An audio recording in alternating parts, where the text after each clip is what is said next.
To understand why the United States entered the Korean War, we must begin after World War II.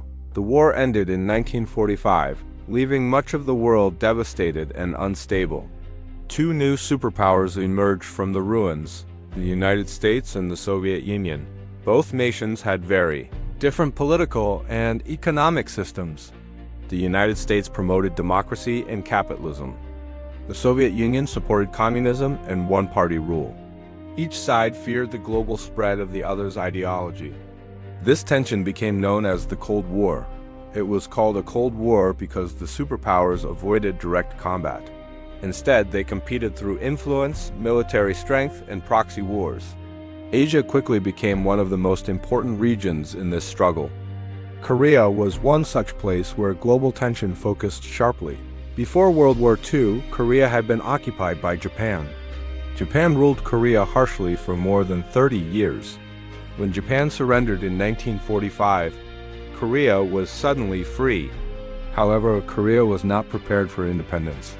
There was no unified government ready to take control. The United States and the Soviet Union stepped in to manage the transition. They divided Korea temporarily along the 38th parallel. The Soviet Union occupied the north. The United States occupied the south. This division was meant to be temporary. Both sides promised free elections and reunification, but cooperation between the superpowers quickly collapsed. Each side supported leaders who favored their own system. In the north, a communist government formed under Kim Il-sung. In the south, an anti-communist government formed under Syngman Rhee.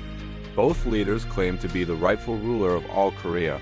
Both wanted reunification under their own control.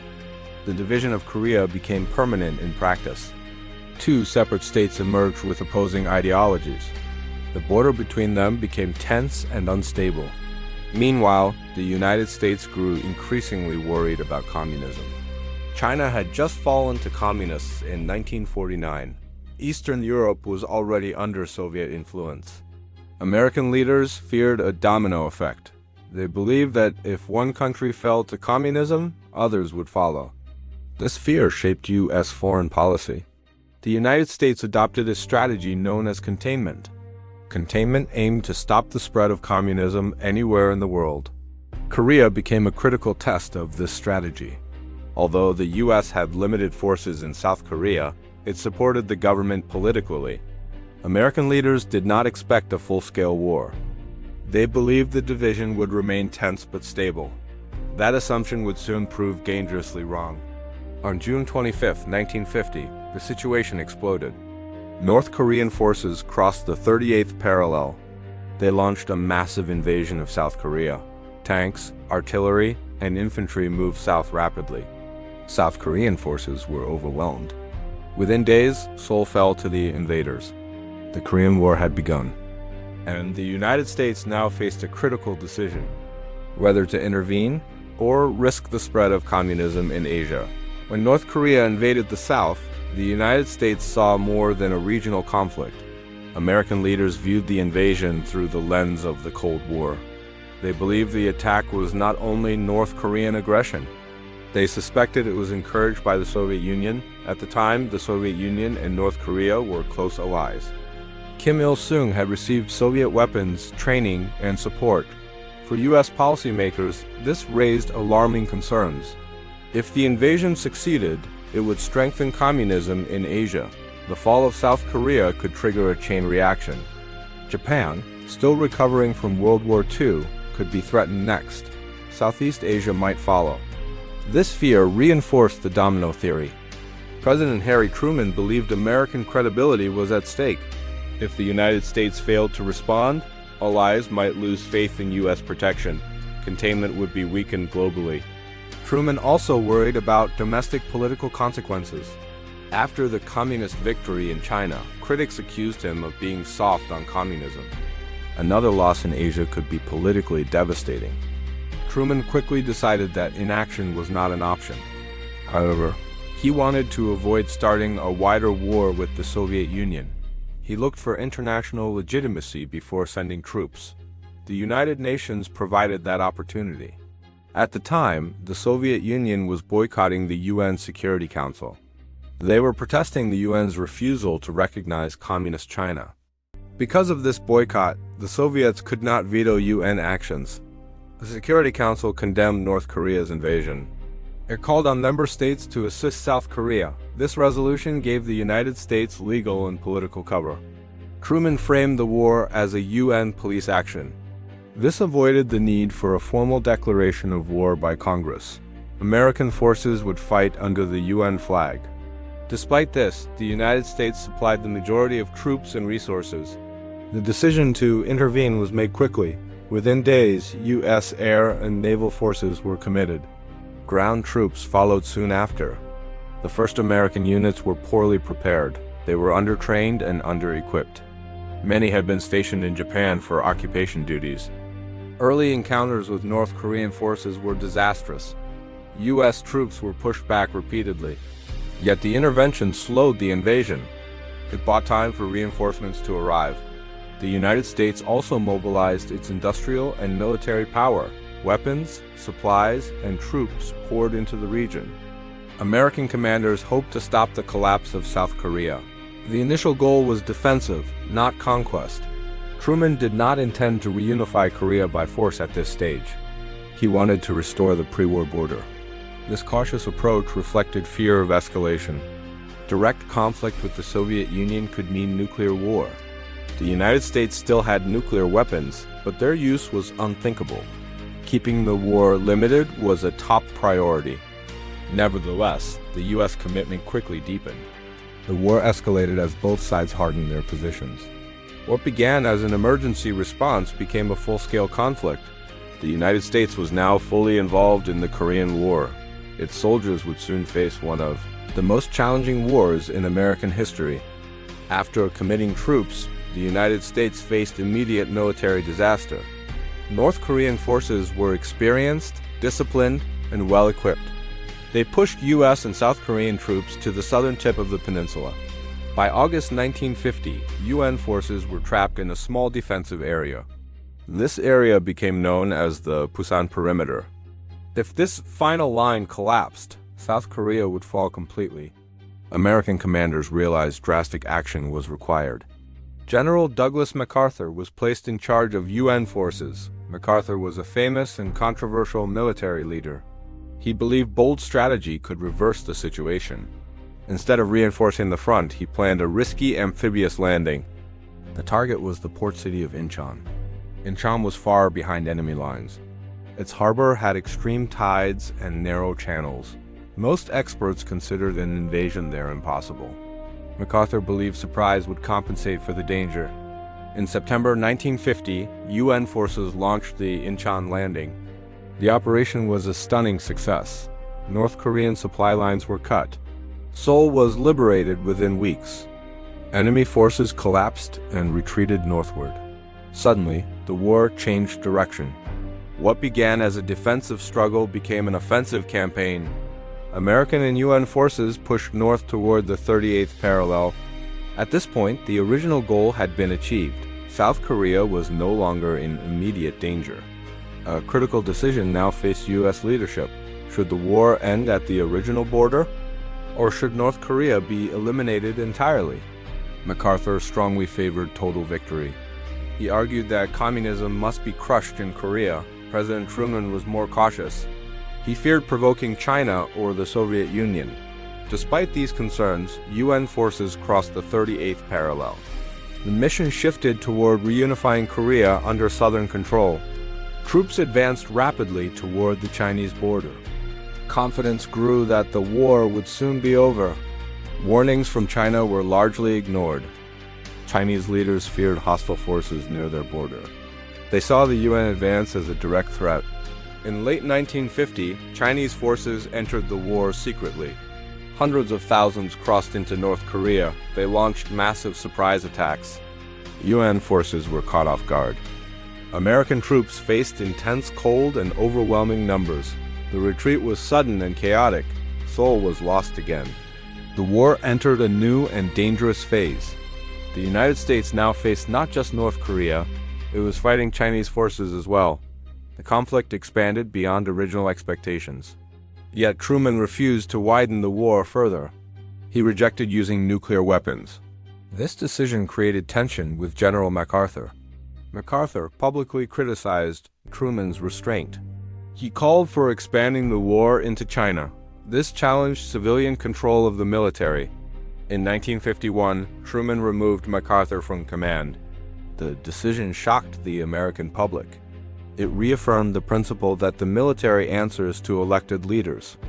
After MacArthur's removal, the war settled into a stalemate. Front lines stabilized near the 38th parallel. Both sides dug in. Fighting continued, but major advances stopped. The Korean War became a grinding war of attrition.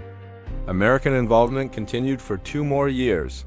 The cost in lives and resources kept rising, and the original reasons for U.S. involvement grew more complex. The war was no longer about simple defense. It had become a symbol of Cold War limits, and a warning about the dangers of escalation. By 1951, the Korean War had reached a deadlock. Neither side could achieve a decisive victory. The front lines stabilized near the original 38th parallel. Trenches, bunkers, and fortified hills dominated the landscape. The war began to resemble World War I more than World War II. Battles were fought for small patches of ground. Gains were measured in yards, not miles. Casualties mounted with little change in territory.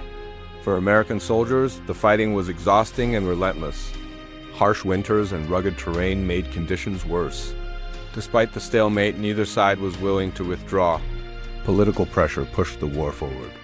In July 1951, armistice talks began. Negotiations were slow and frustrating. Both sides mistrusted each other deeply. One major issue was the fate of prisoners of war. Many prisoners refused to return to their home countries. Forced repatriation became a moral and political dispute. Talks dragged on for months. Meanwhile, fighting continued along the front. Artillery barrages and airstrikes became routine. The United States relied heavily on air power. Bombing campaigns targeted infrastructure in North Korea. Cities, bridges, and factories were destroyed. Civilian suffering increased dramatically. Yet military results remained limited. The war became increasingly unpopular in the United States. Americans struggled to understand its purpose. It was not a total war. It did not end in clear victory. President Truman's approval ratings declined. The conflict became known as a limited war. This concept would shape future U.S. military thinking. In 1952, Dwight D. Eisenhower was elected president.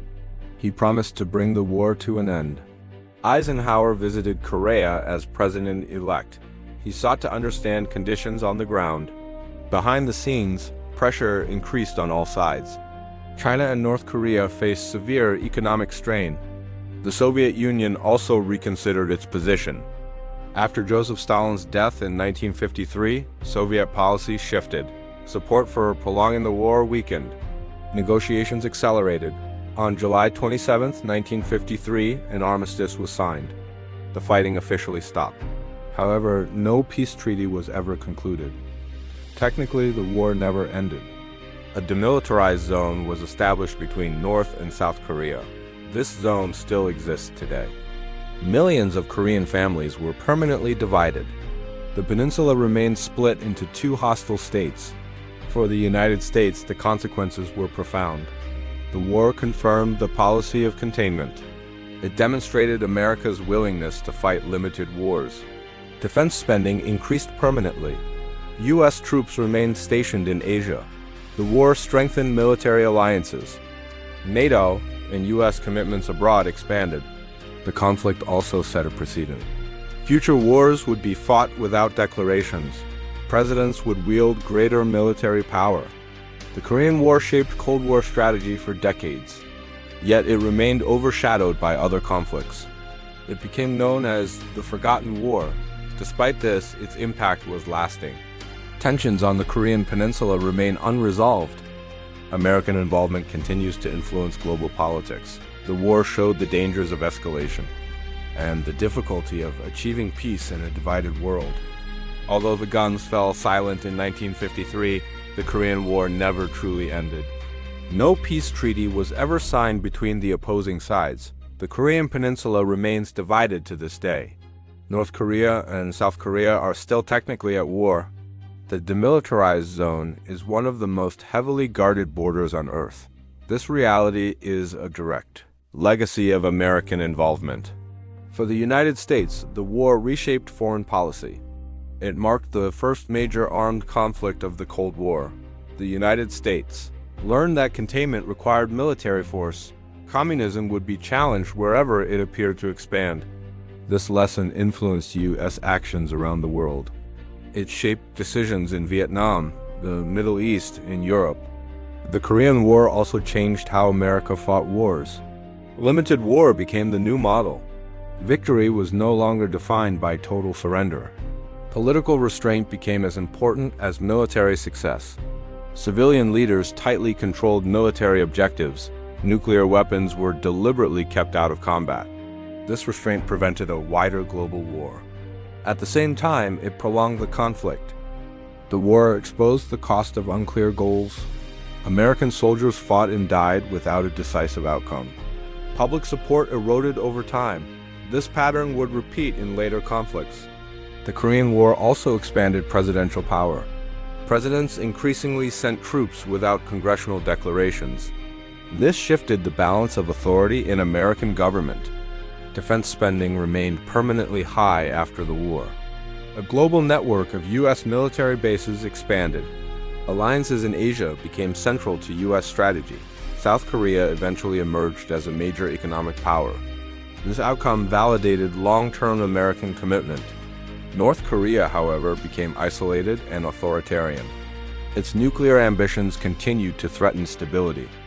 The Korean War taught painful lessons about escalation. It showed how quickly regional conflicts can grow. Misjudgment nearly brought major powers into direct war.